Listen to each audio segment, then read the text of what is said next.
Hi, my name is Brad Allen. I'm located in Gig Harbor, Washington, and my project I wanted to accomplish two things.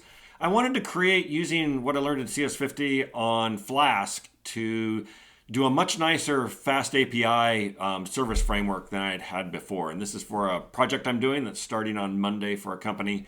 And so I created a framework with login and cookies and all those in a much more concise and kind of industry standard practice.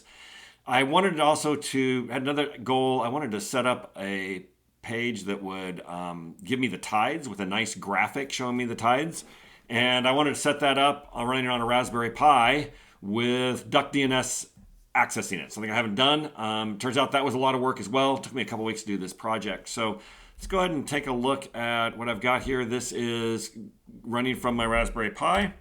And I know this is kind of simple, but it does a nice little login here.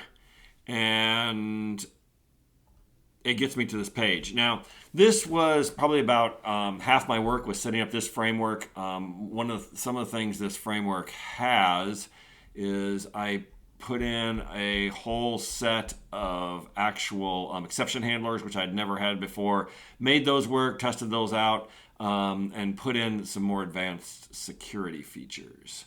So with that in mind, the thing that then took actually most of the time was setting up my tides. And I'm going to go ahead and go to that. And what this does is it takes a tide station. This is all sized to fit on an iPhone. So I'm going to make it a little bit smaller to show it there. But the trick with this was I had to set up some graphics that used various ocean photos for different tidal states over a background that is actually painted to kind of match a beach I'm by. And in order to make this work, what it has to do is it has to dynamically load the material into the page. So we'll go to that and pull that up there.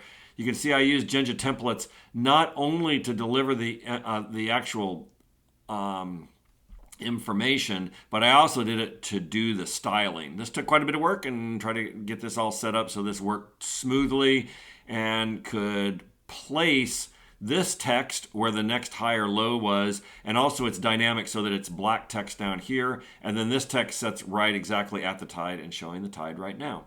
So that's my project. Everything works, and it took me a couple weeks. I could not have done it without CS50. Thank you very much.